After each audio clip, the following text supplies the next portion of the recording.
उज्जैन के झाड़ला के गांव माल्या में हुई युवक की हत्या का राज खुल गया है। युवक की हत्या उसकी पत्नी और भांजे ने मिलकर की थी।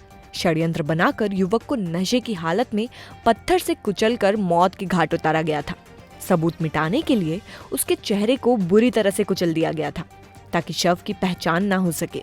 2 सप्ताह पहले महिदपुर तहसील के गांव माल्या में मोहन लाल के कुएं से एक अज्ञात लाश मिली थी, जो कि काफी समय से पानी में रहने के चलते सड़ चुकी थी। युवक के कपड़ों से उसकी पहचान ईश्वर सिंह निवासी माल्या के तौर पर की गई थी। पुलिस की जांच में सामने आया कि मृतक की पत्नी ने पति की गुमशुदगी दर्ज ही नहीं करवाई। शंका के चलते पुलिस ने पत्नी की कॉल डिटेल्स खंगाली तो पता चला कि वो लगातार अपने भांजे अजय पिता जगदीश के संपर्क में थी। दोनों को हिरासत में लेकर सख्ती से पूछताछ करने पर उन्होंने हत्या की गुत्थी सुलझा दी। भांजे ने बताया कि उसके मामी से अवैध संबंध थे। ये बात मामा यानी ईश्वर सिंह को भी पता चल गई थी, जिसके चलते उसे रास्ते से हटाना जरूरी हो गया था। इसलिए षड्यंत्र बनाकर एक दिन मामा को मामी ने शराब पिलाई।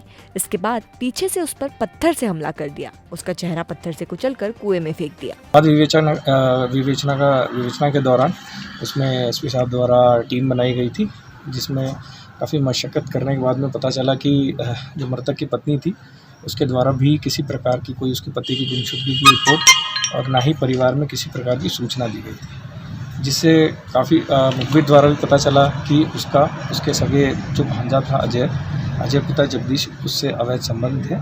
जिसकी जानकारी पता करी कि जो घटना के बाद से ही, जब मृतक की लाश मिली थी उसके बाद से ही वो घर पे भी नहीं था और उसका फ़ोन भी स्विच ऑफ आ रहा था, जिससे उसकी स्थिति और संदिग्ध पाई गई।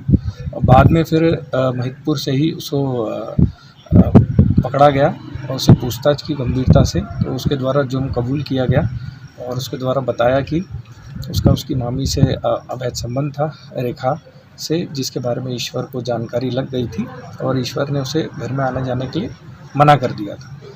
कुछ दिन बाद ही 22 मार्च को वो ईश्वर को लेकर के किसी बहाने से ग्राम जहडा आया और उसको ग्राम माल्या में ले जा करके कुएं के पास बैठ के इन लोगों ने दारू पी, उसको दारू पिलाई और फिर वहीं रखे पत्थर से उसकी हत्या कर दी, सर पे मार के, और फिर कुएं में फेंक दी।